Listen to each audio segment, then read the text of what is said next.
Welcome to the show, everybody. This is the Farzy Show.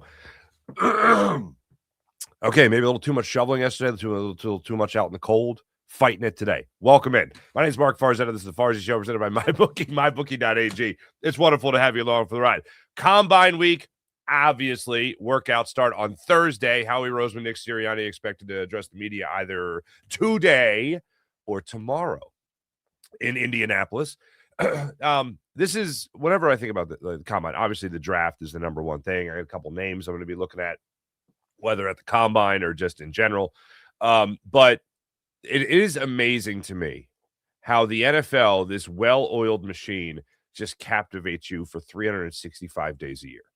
They have 17 things. Each team is guaranteed 17 things every year that people give a damn about, which is a game, okay? 17 days out of 365. And the NFL found a way to get 365 days out of 17 games. That's what amazes me about the NFL. And I am actually sitting here looking forward to hearing from a head coach and a general manager when it comes to the plans of the upcoming. Like, I am looking forward to it, okay? Is that sick? I think it's sick. But I look forward to hearing from them about what the plans are for the upcoming season. And here's the thing. I know going into it, they're really not going to tell you anything, but I still want to hear it.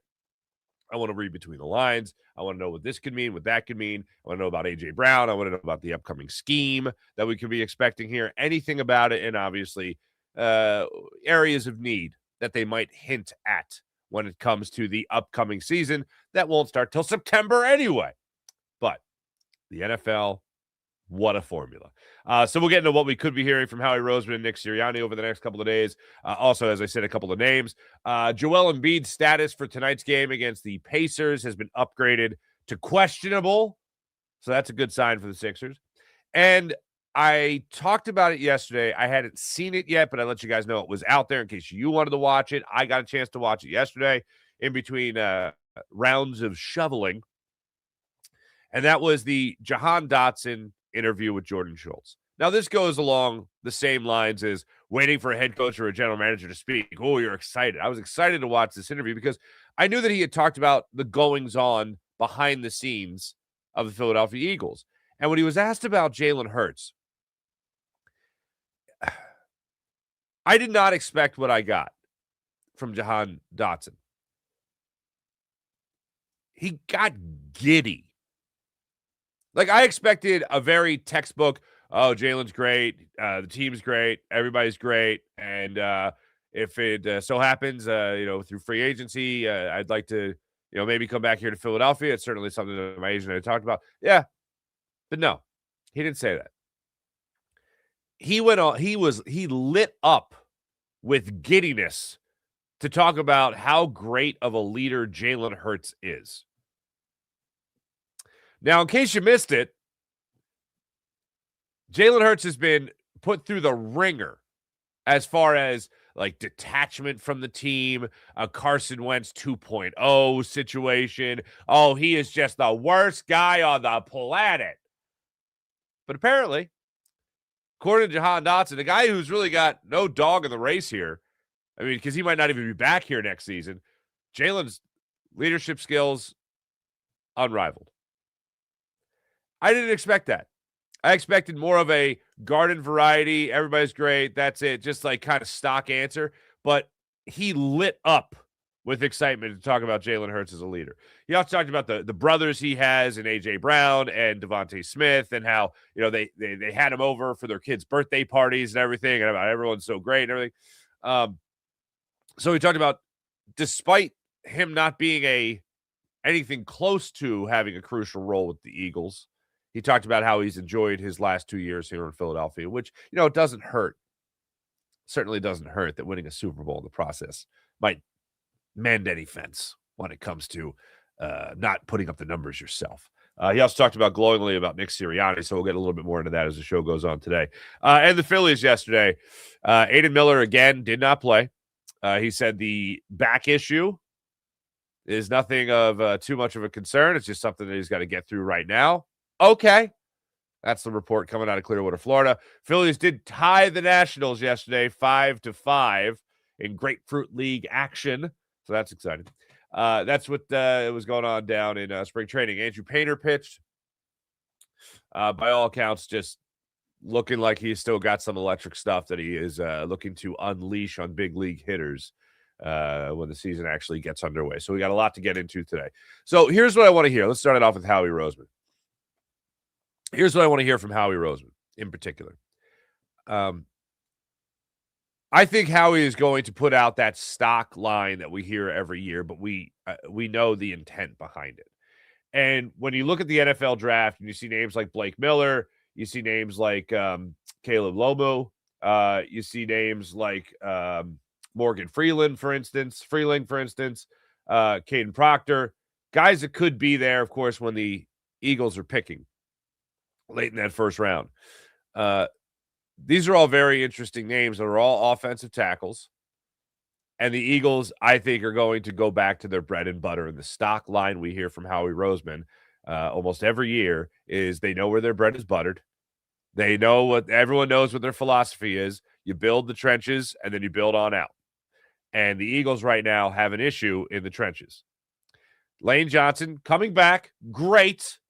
All right. I rather go into the NFL season knowing Lane Johnson's going to be there than, oh, shoot, they don't have a replacement for Lane Johnson because he's not going to be here. Okay. I rather have A than B in that scenario.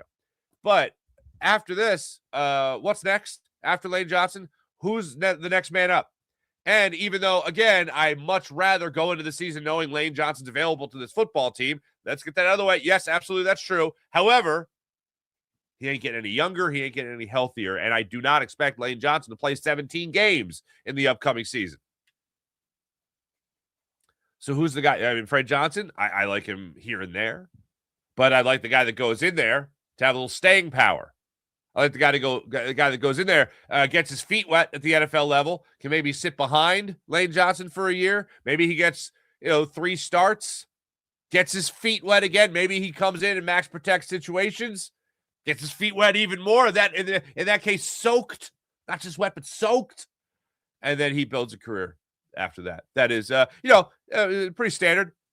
Eagles tackle, build a Hall of Fame career for yourself. Hopefully that's still the case without Stoutland University. But I think Howie's going offensive tackle in the first round. Bing, bang, boom. That's where I think he's going, whether it's one of the names I already mentioned or it's somebody else. But I think that is his number one goal. I am very much intrigued by Kenyon Sadiq, the tight end out of Oregon. Eagles are going to need a tight end. He doesn't have the typical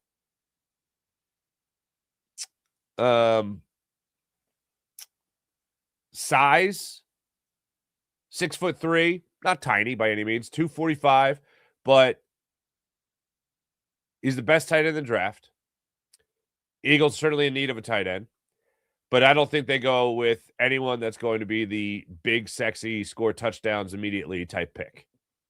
I think they're going to go offensive line, and that does not include tight end. That means somebody that can come in here and be the replacement for Lane Johnson. That's the direction I see them going. And I expect Howie, when he speaks at the draft, or excuse me, at the combine, to echo the same sentiments we hear every single year, which is they know where their bread is buttered. They're going to build in the trenches. Now, he's not going to come out and just flat out say they're going to take a tackle. But I think he's going to let you know that that's the number one priority they have. Something else I expect to hear from Howie is just about the turnover on the coaching staff and what made Sean Mannion such a marquee guy after just 2 years of coaching experience to come in here and run what a team that's a year removed from a Super Bowl championship. Why is he the guy? When you were talking to an experienced guy like Frank Reich, why was it only for a consultant position? Why wasn't, and I'm not saying this to challenge it like I was rooting for Frank Reich or I was rooting for Matt Nagy or anything like that. But what Matt Nagy had the interview too, a more veteran guy coming from obviously a pretty damn good football team, coached under your boy Andy Reid. Why not Matt Nagy? Why so much inexperience when inexperience has been the downfall of the Eagles offense over the last 2 downfalls? Inexperience in Brian Johnson, inexperience, obviously, in Kevin Patullo. Why go, this inexperience over here didn't work these 2 years. You know what we need? Inexperience. That's what we need. Seems odd. Seems odd. So here we are. Sean Mannion. Howie, what was so alluring about Sean Mannion? Why did it have to be him? And then what happened with Jeff Stoutland? What do you make of the reports that were out there about Jeff Stoutland being more or less excluded from conversations to revamp the run game when the run game did so damn well the year prior?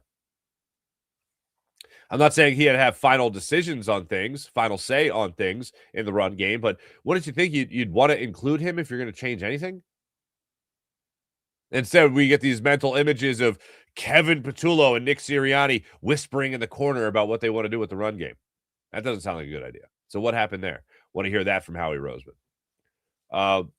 And then I'd like to hear it from the general manager. Now, this is where you're going to talk about stock answers, talk about garden variety answers, talk about coach speak, player speak, or in this case, GM speak. This is what we're going to hear about Jalen Hurts. Jalen Hurts is a great leader. Hey, there's people who question Jalen Hurts as a leader and not wanting to do certain things behind the scenes. Jalen's great.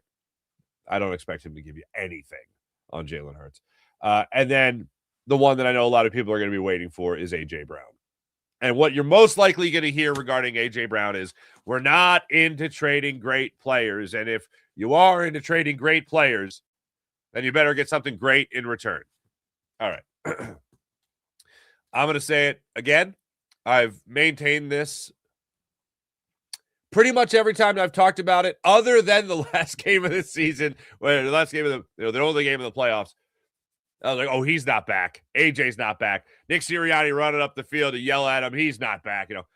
Which, by the way, hey, great job. Other podcasters that have had him on, Micah Parsons, Julian Edelman, Rob Gronkowski. You don't ask him, hey, by the way, what was that question? Or what was that? What happened between you and Nick Sirianni? We haven't heard from AJ Brown on what the hell happened. Nick Sirianni said, I was just yelling at him to get off the field. Really? You weren't questioning effort? What were you really angry at, Nick? Tell me what you were really angry at.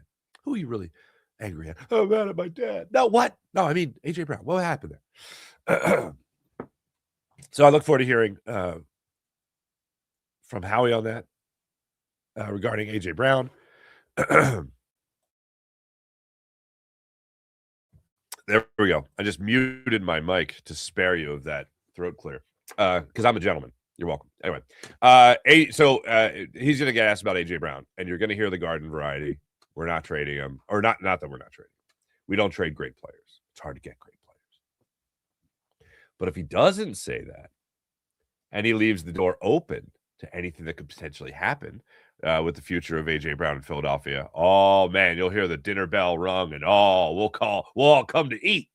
So that's what I think we'll hear from, or at least the subject from Howie Roseman when he addresses the media either today or tomorrow. The other thing is Nick Sirianni. Nick is going to get the role, or Nick is going to get the role question again. He's going to get the role question again.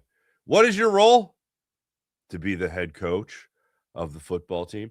Does Sean Mannion have complete control of the offense? Well, Sean is obviously a guy that we see a bright future. And we think right now, with the ideas he has and the experience he has as a player in the NFL, we feel like he can come in and help really revamp this offense into something new and something exciting. Something that we heard really from Saquon Barkley over the weekend with Dan Graziano. Never seen something like this. It's going to give the offense its swagger back. I hope so. But Nick, what's going to be your role in this? Well, my role is going to be helping put together the offense. Sean Mannion is going to be calling plays, but with Sean, we want to design a new offense to help revamp, and put a shot of life into the offense that was lacking last year. Okay, that's an answer I can expect to see from or hear from Nick Sirianni when he addresses the media today or tomorrow, and that's what makes sense to me. there's really not a lot Nick Sirianni can say that is going to make me feel better or worse. It more comes down to Howie, because the next couple of months here are all about Howie Roseman. The next couple of months here are all about what Howie does.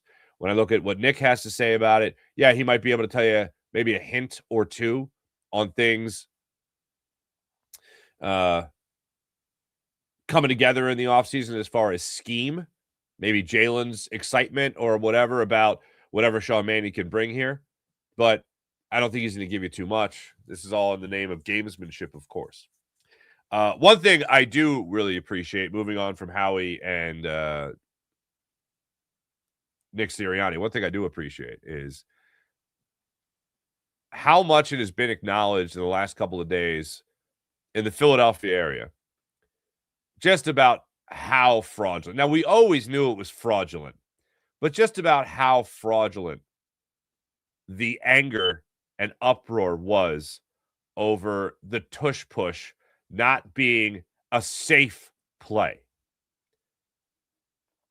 According to Adam Schefter, I believe that's who put it out, the NFL competition committee does not and has not gotten any complaints this year against the tush push. Funny how that works, huh? Eagles get bounced out in the playoffs. Eagles do not run the play with anything close to the same success rate that we had seen in previous years. Eagles don't win the Super Bowl, and all of a sudden it's not that big a deal. The tush push, it's now safer. It's a safe play now because the Eagles aren't as good as it. And as good at it. It's not the near dominant play that it once was. Tush push is fine. I don't think you really want to go that route. So it's a play right now, unfortunately, that the Eagles do need to get better at. But it's also a play that, as we all knew in the Philadelphia area, in the Philadelphia Eagles fandom, we all knew that the NFL, the Bills, the Packers, who actually filed the complaint, are all full of it. So, thanks. And I just wonder, will Sean Mannion, coming over from the Green Bay Packers, who filed the complaint, I wonder if he's going to run it. Or I wonder if Sean Mannion ran into the Eagles and he was like, guys, thanks for hiring me, but number one reason I'm here is that is not a safe play. Thank you. We can't run it anymore. Nicholas looks at him. Oh, we're running it. Okay, fine. Guys, I come from the Packers with a warning. It's not a safe play. The greatest, hypocrisy will be the Eagles hiring a Packers coach who runs the tush push. That to hypocrisy. Wouldn't that be great? So we'll find that out. But yeah, combine-wise, I think the Eagles' eyes are going to be all on offensive tackles, specifically right tackles, and tight ends. I think that's where they're looking. But 5 picks in a row on the defensive side of the football last year. 5 picks in a row. This year, I think you're going to be looking a little bit more at offensive picks.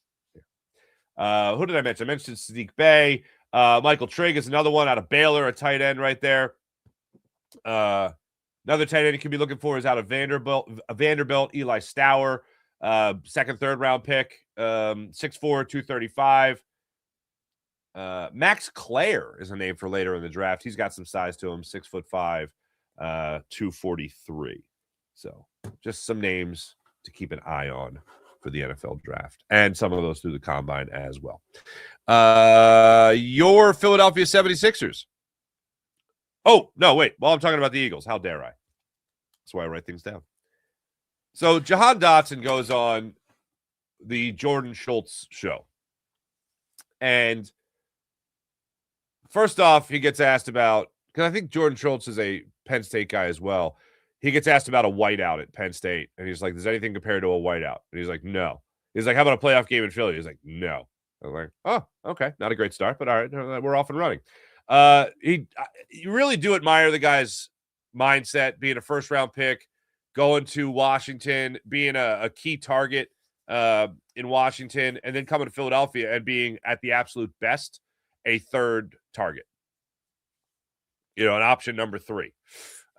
He talked about how it was option number 4 a lot of times. And yeah, because you're probably going AJ Smitty, Goddard, or on a short route, Goddard, AJ Smitty, or Smitty, any combination of those. And then, Jahan Dotson's here. So I really credit him because he just seemed like he kept his head up the entire time despite not being used, despite knowing he was better than his targets or his numbers in terms of yards and touchdowns and all that stuff and catches. He just kept his head up saying at any moment it could be my opportunity and I got to be ready. So I admire that in him. Did talk about free agency. He has the same agent as Saquon Barkley. I mean, I would personally like to see Jahan Dotson back here in Philadelphia.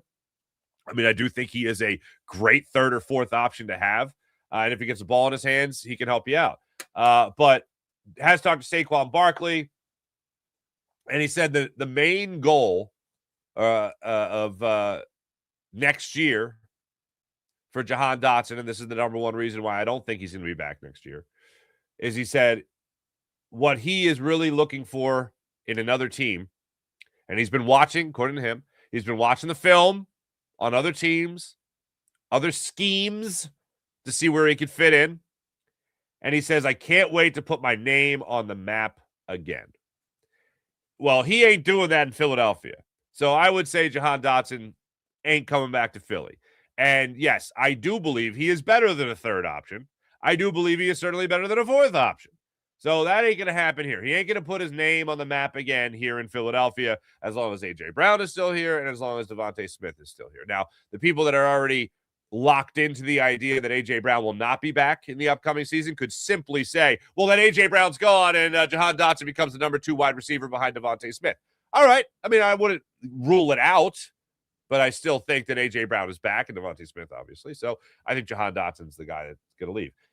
He does absolutely have a love for football. That comes across pretty easily. Talked about how much practicing with the Philadelphia Eagles just gets you so ready for games because of who you're going up against, especially in the 2 years that Dotson's been here, whether it's Darius Slay, whether it's Quentin Mitchell, whether it's Cooper DeJean. He just talks about you get better at these practices. Practices are tougher than the games because in the games, the odds are you weren't 2 years ago going up against a Darius Slay. You weren't going up against Quentin Mitchell or Cooper DeJean. So I thought that was a really interesting point that he made. Did talk about Coop and Quentin just having the sky as the limit.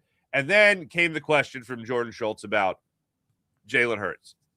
Now, there had been a lot of conversations about Jalen Hurts just being, he's not a good leader. He's a malcontent. He's a Carson Wentz 2.0. So, he's all about him. He's calling his own thing. He's limited offense, all that stuff. Well, when the offense is really struggling, and I really think that Jalen Hurts had zero confidence in Kevin Patullo. I think that A.J. Brown really had zero confidence in Kevin Patullo. I think just about everybody but Nick Sirianni had lost confidence in Kevin Patullo. So with that being said,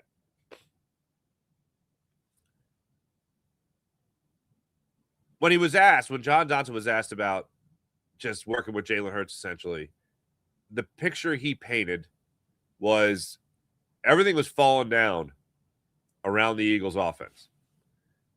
And Jalen was the guy to check everybody and say, you still got to be dialed in. You still got to be locked in. You still got to be ready to go. Talked about Jalen's leadership being the best version of the leadership that he had seen in the 2 years that he had been here in Philadelphia. And he talked about how Jalen originally not a vocal guy. This is now 2 years ago. Jalen, not a vocal guy, but got more vocal as the season went on. Said he was one of the best leaders he's ever been around, making sure everyone was running a tight ship, basically. And then talked about the type of guy that you want running your offense. Now, I always know when things get said that are so clearly in one direction positive, automatically people go, well, what's he gonna say? Oh, Jalen was terrible. No, but it's not that hard, folks. For the people that look at this and say, well, what's he gonna say? I mean, you don't go that far in the avenue of complimenting if you don't believe it. You know what you do? You say something nice, but it's so stock and garden variety that people go, oh, okay. Yeah. Like he didn't say, hey, you know what? We had a lot of struggles, but Jalen just kept working hard. No, he didn't say that. he went so far in the direction of Jalen's great. Jalen's a great leader. Jalen's the type of guy you won't run in your offense, all that. However, I don't think he wants to play here anymore, and it's not because of Jalen Hurts. It's because it's A.J. Brown and it's Devontae Smith, and I don't know. Maybe he'll be the solid number 3 if you can't get a tight end here, if you can't retain Dallas Goedert. But I did think it was interesting. He also talked about Nick Sirianni. For the people that always say, what is it that Nick Sirianni does? Jahan Dotson had nice things to say about Nick Sirianni. He said that when you have other guys down, like an A.J. Brown or Devontae Smith, they can't go, and Jahan Dotson becomes the number 2.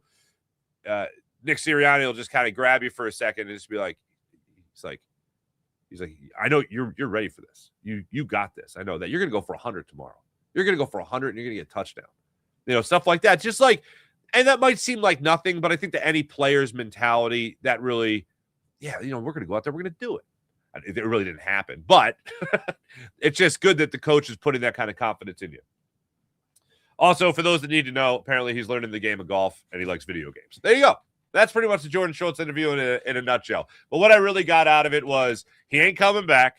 When you say a sentence like you want to put your name on the map again, that ain't going to happen in Philadelphia. So, hey, good luck to you, Jahan Dotson out of Newark, New Jersey, by way of Penn State. Well, to the NFL by way of Penn State. That's what I got out of it. And the compliments to Jalen Hurts for a guy that's such a bad guy. And by the way, I got to go back to this. How many times do we talk about guys? Like Chase Utley is the guy that first jumps to mind. When you think about athletes in Philadelphia that are quiet and just lead by example, Chase Utley is the first guy to come to mind. When I think of guys that are more vocal, Brian Dawkins is the first guy that comes to mind that did both, led by example and by his words. Those are rare combinations, guys that could lead by example and words. Usually it's one or the other.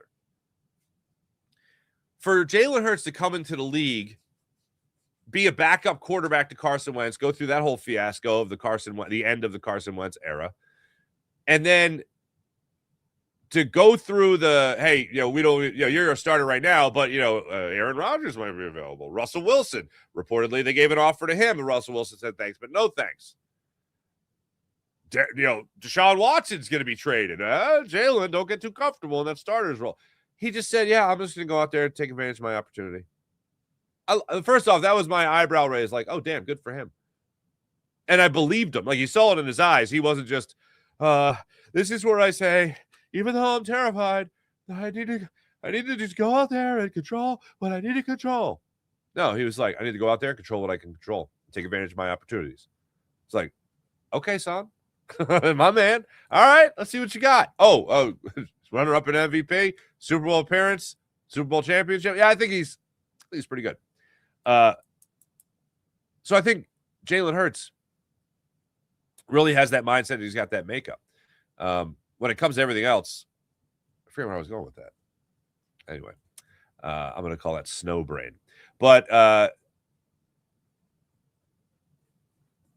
leadership. When Jalen comes into the league, he's not a vocal guy. And then at the end of the 2023 season and after the collapse, he was asked about being more of a vocal guy. He says, I like to be what the team needs. Joe Santoliquito wrote an article at the end of this season that called Jalen Hurts into question. Well, after the 2023 collapse, he wrote an article as well that was questioning Jalen Hurts. And a lot of that was also similar to Carson Wentz. My big takeaways from reading the Jalen Hurts piece was, this could be solved. This is not the end. When I read Carson Wentz, I read, this is over. But Jalen Hurts, I read, this could be solved. They went on, they won the Super Bowl. But for him to transition from a guy that was quiet to a guy that's speaking up, I mean, that doesn't happen. I mean, how many times do we talk about it where you have guys like a Chase Utley that I mentioned earlier, and you say, well, you can't change who you are because it'll come off as disingenuous. Well, Jalen Hurts changed. He was what the team needed him to be. In the original Joe Santoliquito article about Jalen Hurts, he talked about how he let A.J. Brown do more of the talking. Well, apparently that didn't work out anymore, so Jalen took over more of that. That doesn't happen very often. I mean, guys certainly talk more as they become more comfortable in the league. No doubt about that. but to the point of being that much of a leader, like literally this guy, Jahan Dotson, saying one of the best leaders he's ever been around. That's a nice compliment. Not that Jahan Dotson's been in the league forever, but that's still a pretty nice compliment to hear. So there you go. Your Philadelphia 76ers back in action tonight, 7 o'clock, game 3 of the 3-game road trip. They rounded out tonight in Indianapolis against the Pacers. Joel Embiid, questionable for tonight's game. That's nice. Deal with that shin soreness. So hopefully he'll be, I would still say sit out. And I'd rather be, up in 100% or as close to 100% as you can be to play Thursday night against the Heat, more so than taking on the Pacers. But why not play both if you're feeling great? So questionable going into tonight's game. Sixers coming off a huge win over the Minnesota Timberwolves, a win that just made no sense. To lose to the Pelicans the way they lost, then to beat the Timberwolves the way they beat the Timberwolves, and Tyrese Maxey just saying to hell with third quarter collapses, I'm taking over, and then doing that. All right. Way to get back on the winning side of things. Sixers, by the way, if Joel Embiid plays tonight, that's a good thing for the Sixers, and the reason being their record with Joel Embiid is 19-12. Their record without Joel Embiid, 12-14. So keep on cooking, hopefully, with Joel Embiid in that lineup. One of the other big things, aside from 76ers, from Tyrese Maxey leading the 76ers in that game, was you had 40 points off the bench. Now, I mentioned yesterday and in the post-game show on Locked On 76ers that this Sixers team had not had a lot of help from the bench. I mentioned the role players rolled, but Quentin Grimes got his off the bench. Adem Bona got his off the bench. This is really what you need from this Sixers squad, especially if you're already without Paul George or without Joel Embiid. You need these other guys to step up. And no, it doesn't help that you look over at Jared McCain and he's dropping in like 21 points in 20 minutes or whatever it is for the Oklahoma City Thunder. You're thinking, all right, I'd like to have some of that help in Philly, and you just haven't gotten it. But it was good to see those role players, those bench players, do as well as they did for the Sixers in that one. So hopefully they keep that going as well to support the big guys and the big guy in particular. I mentioned the Phillies 5-5 tie. Aiden Miller dealing with a back injury. March 6th, World Baseball Classic. So, yeah, I know you just got done with the Olympics, but how about more Let's Go Team USA? Bryce Harper and Kyle Schwarber. Let's get it going. So there you go. Hey, let me tell you about the Game Time app. Download the Game Time app, create an account, use promo code Farzy, and get $20 off your first purchase on the Game Time app. How about PHL Sports Station, Philadelphia Sports Station, enhancing your Philadelphia sports fan experience across all social media and blogs. That's PHLSportsNation.com. All right, let's get into the chat check. April, good morning. Penn, what's popping? Philly Magic, Sean Gillespie, hello. Farzi's flu game. Not that bad. Not that bad. It's more just tired. First off, let me just say, I think we made, excuse me while I say this, but I'm going to say this. I think we made this blizzard our bitch, okay, in Philadelphia. I think we did. Now, I saw some on the Action News there. I saw they were in my old neighborhood there in Spring Garden and Fairmount, and they were showing like downed trees. That ain't cool. But out in the burbs, just outside the city where I dwell, I watched the Sixers last night, two nights ago. Did the post game, did the post production stuff. Shoveled the first round of the driveway and the sidewalk around my neighborhood, and it made a huge difference for coming out in the morning and shoveling again. Huge difference. And then one of my neighbors lives alone and they're older, so I try to help them out when I can. And took care of their driveway, and it was like the third time I shoveled, it was like it was completely gone. And then I took care of the kids' bus stop, and I'll see how it is this morning. Like most kids in the area, they got a 2-hour delay. But yeah, we'll see how that runs. But yeah, I feel like maybe it's just in comparison to the last snowstorm that lasted a month before the snow went away. It felt like the roads would clear immediately.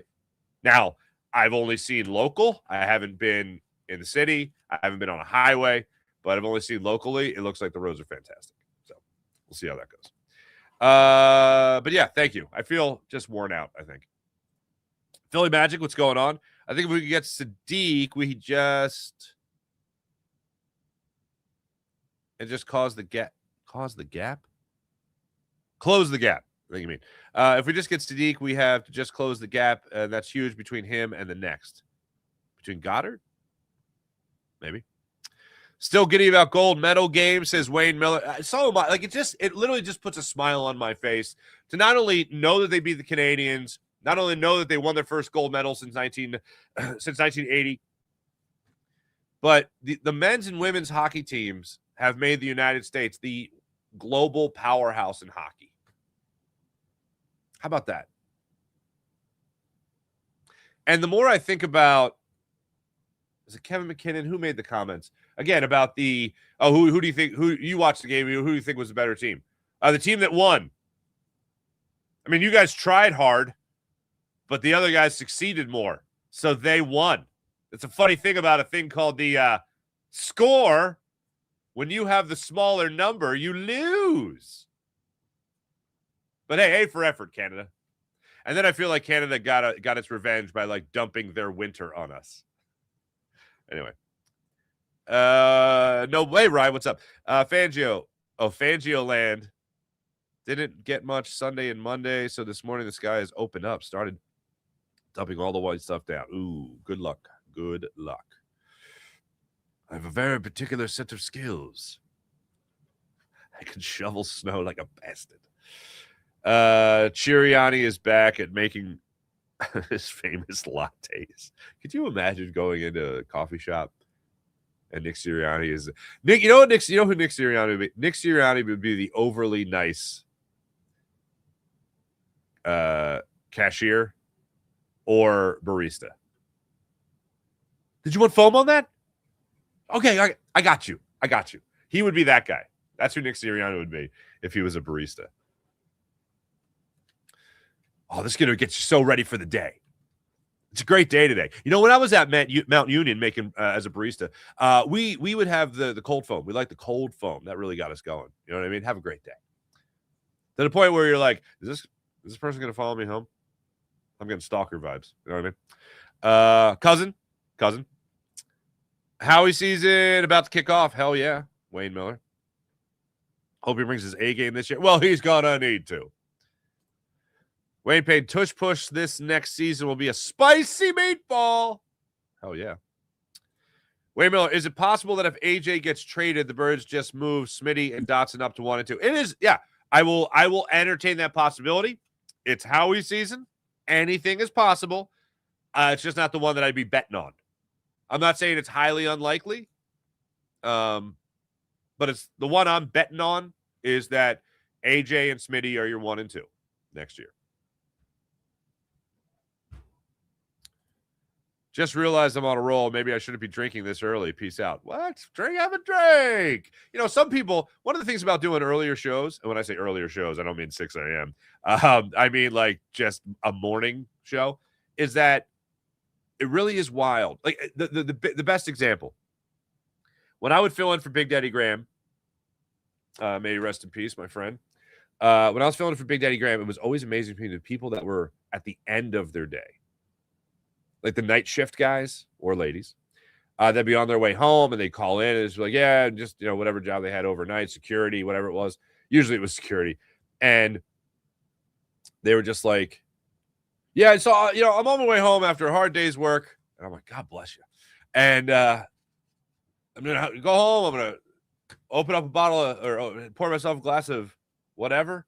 And I'm just thinking, like, I know to the normal person that sounds weird. Like in another world, like I would have chicken wings at 7 a.m, often during wing bowl time. And I know that sounds crazy to a lot of people, but I had been up since 3 a.m. So like that was my lunch. Jason A., what's going on? What did I miss? I don't know.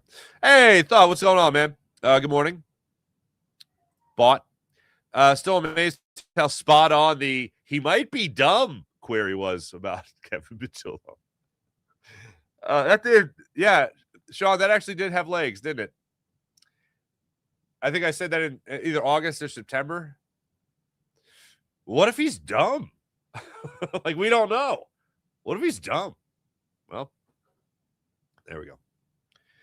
Yes, I do think there's a chance you re-sign Jahan Dotson, but again, not betting on it. When a guy says he wants to make, when he wants to put his name on the map again, that pretty much means it ain't going to happen here.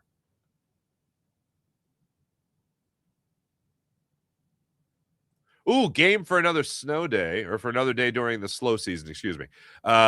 Which team will win next? Eagles, Phillies, women's NBA, women's NHL, Sixers, Flyers, Wings, curling. Well, I am a big curling guy now, particularly the Italian women's team. But vai, sinistra. Okay. So beautiful. Good God. So I'm going to go curling. I'm going to go Phillies, Eagles, women's NBA, women's NHL, Sixers, Flyers. Oh, and Wings. Sean Conrad, hello. Shoveled 7 p.m., 9:15 in the morning, 11:30 a.m., and 2 a.m. again yesterday. Holy pots and pans. Always help the older neighbors. I agree with you. Nate McKinnon, thank you. From the Avalanche. Thank you, Sean. I just have one word to say to Canada. Sorry. All right.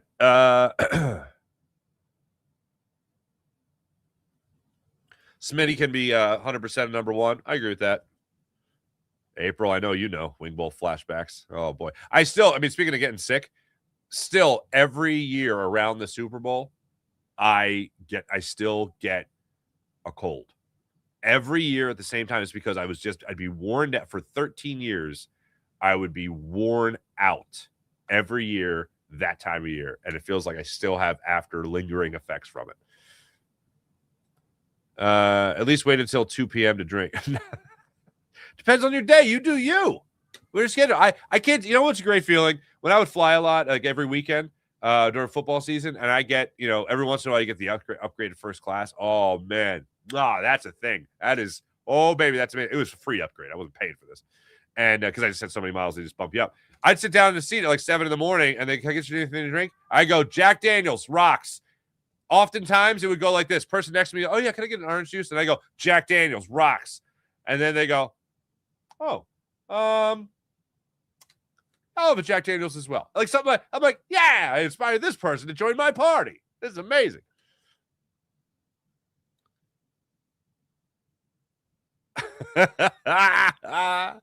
My words to Canada, how's that silver metal taste?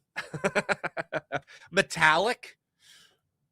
Anyone else see Farzy going the D-Generation X sucking at the end of I kind of did. I think I kind of did. I wasn't a big wrestling guy, so I think I'm fraudulent if I really try to do it. But now that I look back on it, I did kind of go like that. Yeah. Miss Guzzi, everybody. Miss Guzzi. Thanks, everybody in the chat. You guys are wonderful as per usual. I don't know what people's availability are today for the rest of my shows, but we're trying to give you a Locked On 76ers later today. Probably be a little later than normal. Then we're also going to give you a Locked On Eagle Squad show potentially. So we hope to do that as well. In the meantime, thanks for watching. Thanks for listening. Have a great rest of your day, everybody. Be safe out there. See you tomorrow.